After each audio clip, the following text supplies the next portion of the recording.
Next, I'd like to welcome two graduate students to speak on graduate student life here at Memorial. First, I'd like to welcome Kirk Luther, who's a PhD candidate in forensic psychology in the Faculty of Science. And after him, there will be Francesca Boschetti, a PhD candidate in English language and literature in the Faculty of Arts.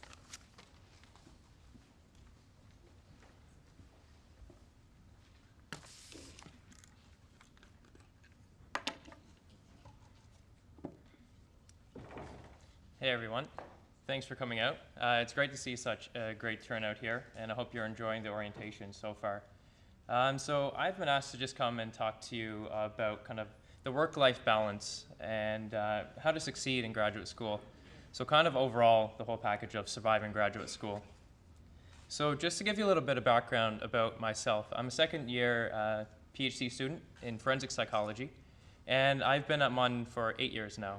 Not doing my PhD, obviously, but I've done my undergrad and my master's here, and I love it here at MUN.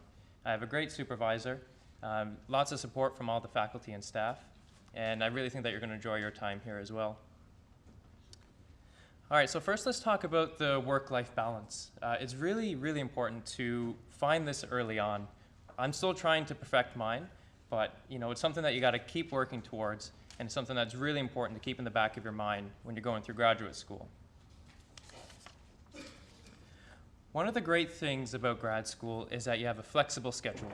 So while on the one hand this is good because you get to make your own schedule, it's a bit difficult on the other hand because it forces you to be disciplined. So you really want to keep this in mind when you're thinking about your work-life balance. And what I like to do, I like to treat grad school as a job. So I do my best to set up a schedule and then stick to it. And this schedule also helps me to prioritize my different tasks for the days, weeks, or months ahead. So it's a really, really good idea to kind of keep this in the back of your mind when you're thinking about your work-life balance. It's also really important to take time for your friends and your family, as Dr. Lai mentioned. So your friends and your family, they're your biggest supporters, and they're going to be there for you during the frustrating times of grad school, and they're also going to be there for your successes during grad school. So make sure that you take the time to acknowledge them and just stay in contact with them and keep the relationship strong with them throughout your time here at MUN. And as Dr. Lai mentioned, it's really important too that you take time for yourself. So whatever it is that you like doing, if you're an outdoors person, you like jogging or cycling, make sure that you take time in your schedule for that. Or if you prefer just taking some time alone and reading a book or watching a movie, it's really important that you find what motivates you and find what recharges your batteries for when things do get a bit overwhelming during your grad school career. And for those of you that aren't from here, or even for those that are, St. John's is so rich in culture and activities, and there's always something happening. So you could hike the East Coast Trail and see some of the beautiful landscapes of our province, or you can head downtown and check out some live music and live theater. There's always something on the go, so keep that in mind. So now that we got the work-life balance sorted out, I'd like to talk to you about a few tips for success, or what has worked for me along the way. What I forgot to mention in the beginning is that I have been very successful here at MUN, but it's taken a lot of time and a lot of hard work. I have a number of publications. I've traveled the world attending different conferences, and I've competed in a lot of competitions. But the grad school experience is really unique, and you really get back from it whatever you put into it. So I just want to share some of the tips that have worked for me to be successful. And I think this quote is one that sums up really well, is that some opportunities only come once, so seize them. And so really this is just telling you to take advantage of all opportunities that come your way. So get involved with your departmental community, get involved with the university community, get involved with the Student Volunteer Bureau. When you get involved with these communities or organizations, it really helps you to build your peer network, it really helps you to connect with more people, and it offers another support system for you.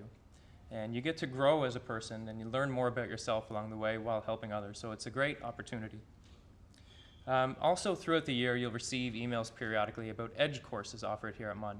And EDGE courses are skill development workshops. They teach things like public speaking, to how to deliver lectures. So these are great opportunities, again, for you to grow your skill set and to learn while you're here at MUN. Another important thing to keep in mind is to apply for grants. And I know it may seem daunting at first when you see the big application forms, and it does take a lot of time, but don't get discouraged. Keep your motivation in mind, and when you apply for these scholarships, it really is a huge help financially to keep you going through graduate school. And also, take the opportunity to attend conferences. While it's conferences offered here at MUN or those that are offered in Canada or internationally, conferences allow you to meet other academics from around the world. It could provide potential collaboration opportunities with you and other researchers, and it really helps hone your skills of science communication. And as Dr. Lai mentioned in his talk, you always want to keep in the back of your mind, how am I getting my skills ahead to get out into the workforce? And science communication or communication skills is definitely one of those skills.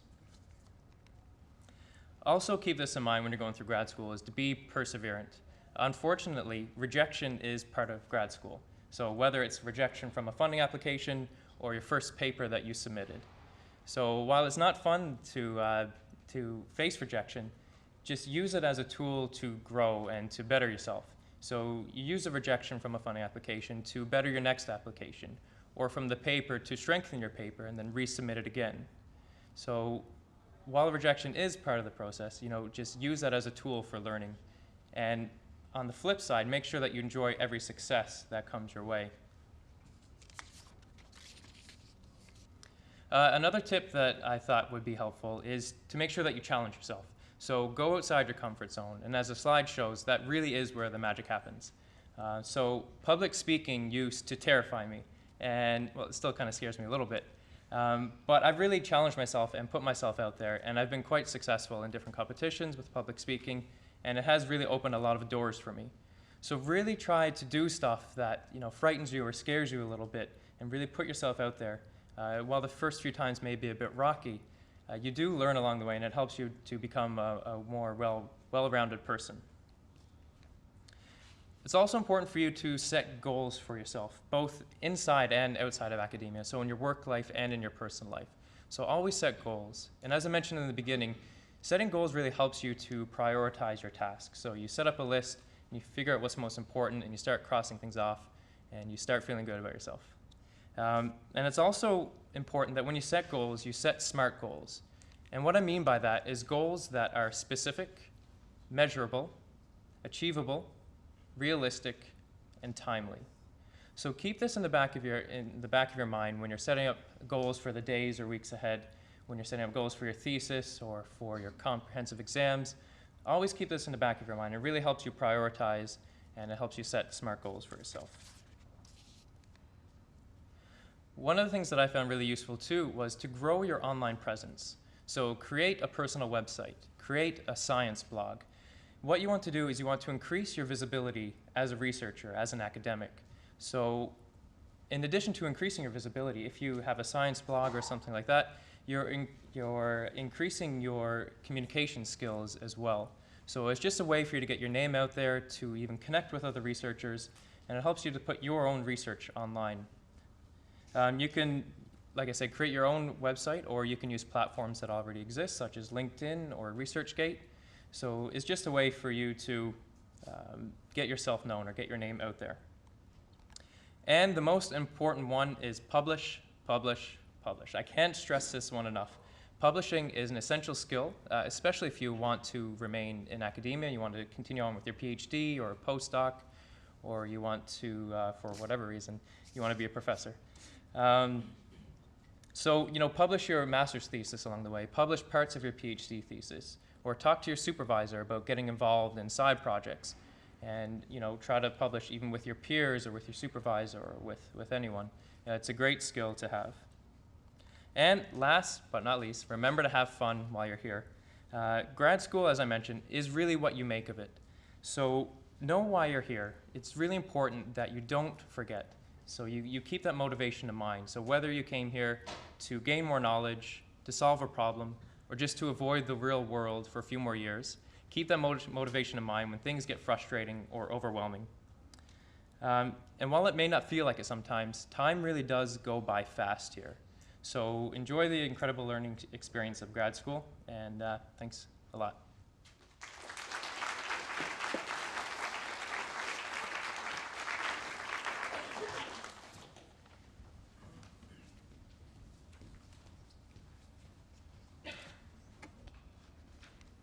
So good morning, everyone, and welcome once again to graduate orientation today. I'm sure you received a welcome from many people today.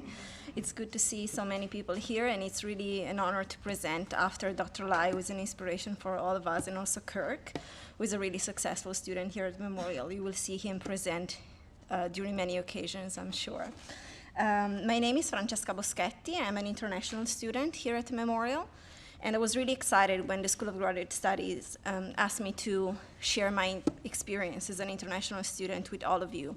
I see many international students, and as you start your journey here at Memorial, I would like to share some tips with you and talk about my experience here.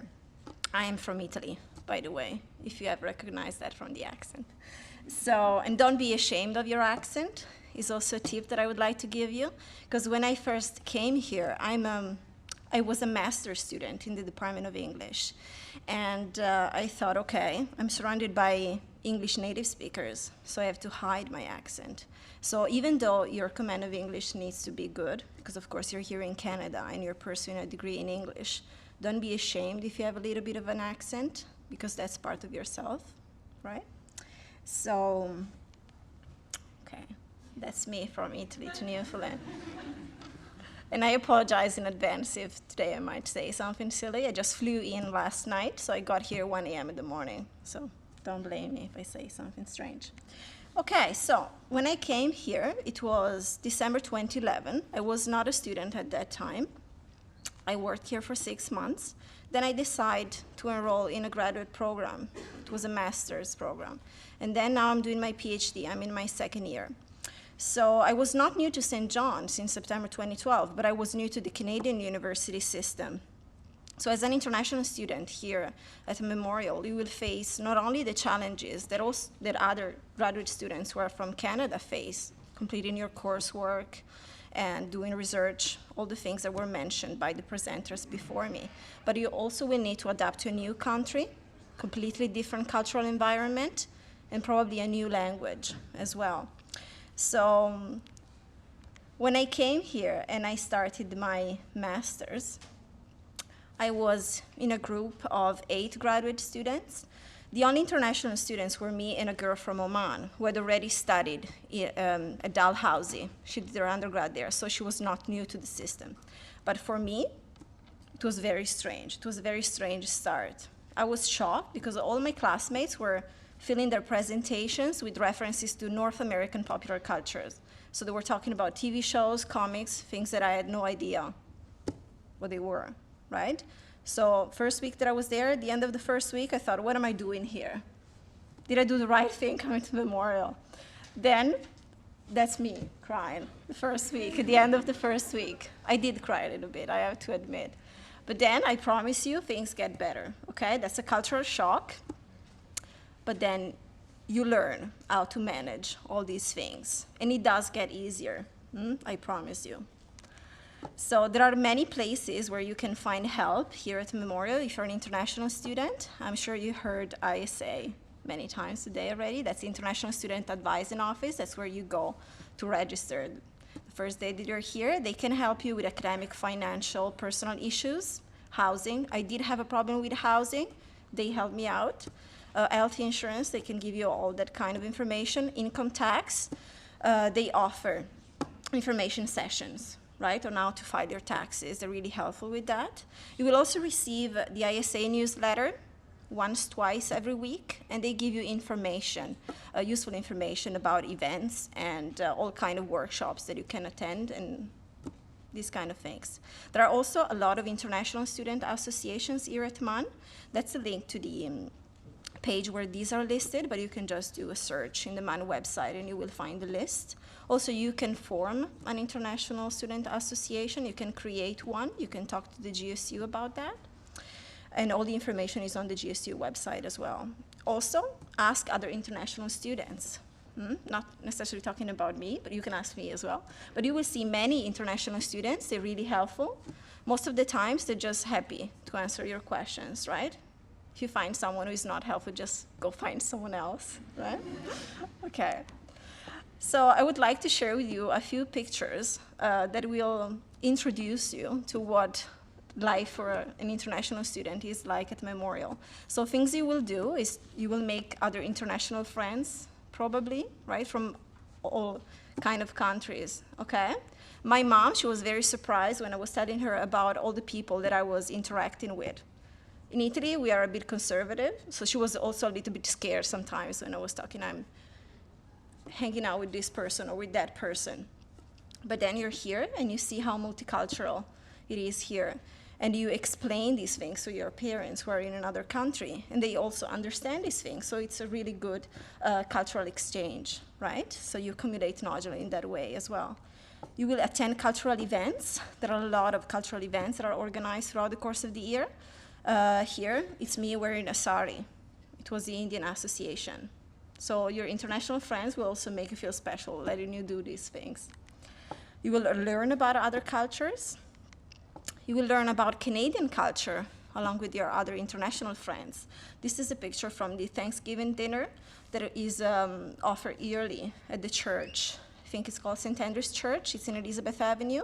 Every year for international students, they have this Thanksgiving dinner. They explain to you what Thanksgiving is about, and they give you turkey.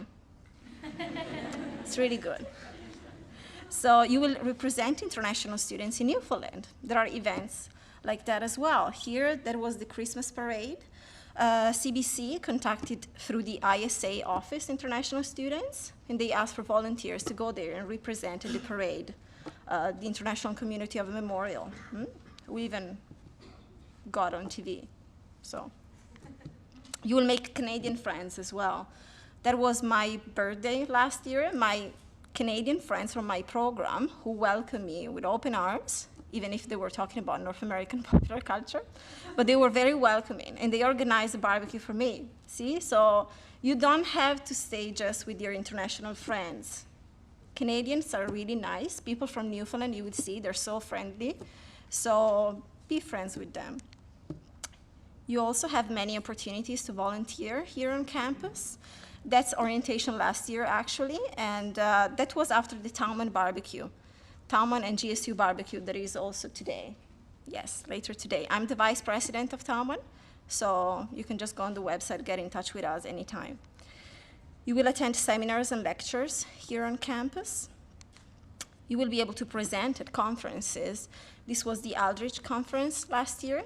That's a yearly conference. Every year there is a different theme, and you will find all that kind of information online if you want to check that out. So I was asked to share some tips for succeeding as a graduate student with you. So in order to succeed socially, the most important thing to me is to get involved. So you attend events with volunteers, and as I mentioned before, don't spend time just with the international people, and don't spend time just with people from your own country, okay? That's my advice.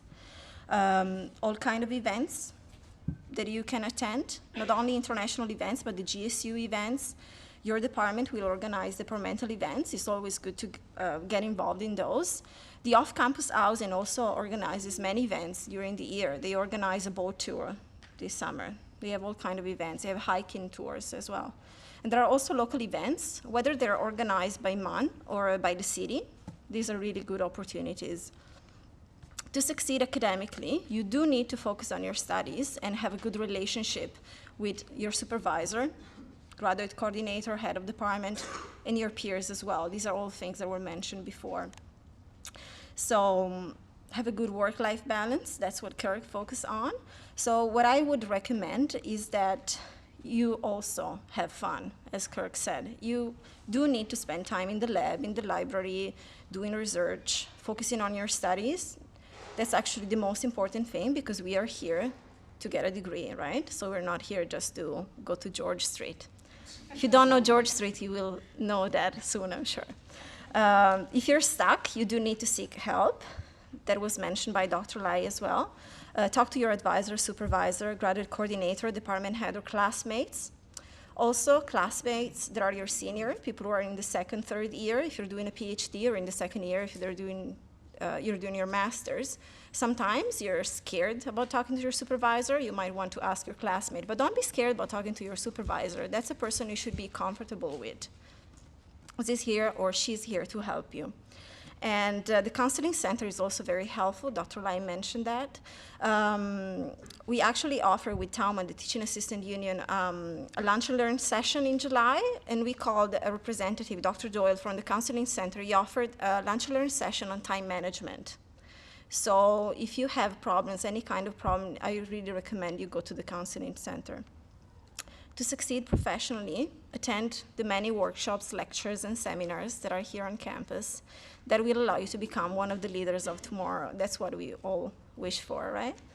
So the EDGE workshops, there was Julie Bowering downstairs. I saw her later. They had a booth. But you will receive emails about the EDGE workshops weekly. Also, your graduate secretary will forward these emails to you. So don't skip emails. Sometimes you will receive many emails from your department. Read them carefully. They're all useful information, pieces of information. Memorial events. Throughout the years, there are lectures, special lectures that are offered. There are also career fairs. Those will help you when you're trying to learn how to write your CV, do all those things. And you will also be able to talk to companies that come here. So when you do feel homesick and or demotivated, you have to know that is normal. That happens to people who have been here for several years. You should focus on the positive sides of your experience as an international student. So you're here to learn about English, history, whatever is your field of study. You're here to learn about a new culture, Canadian culture. You're here also to make friends and new experiences, and you're here to practice another language. So when you feel your week is very hard, you miss your family, you miss your friends back home, you miss food, traditions, all those things that are not accessible here. I do miss food, Italian food. So think about these things. There is a reason why you're here, and you'll be successful. So good luck, and thank you for coming today.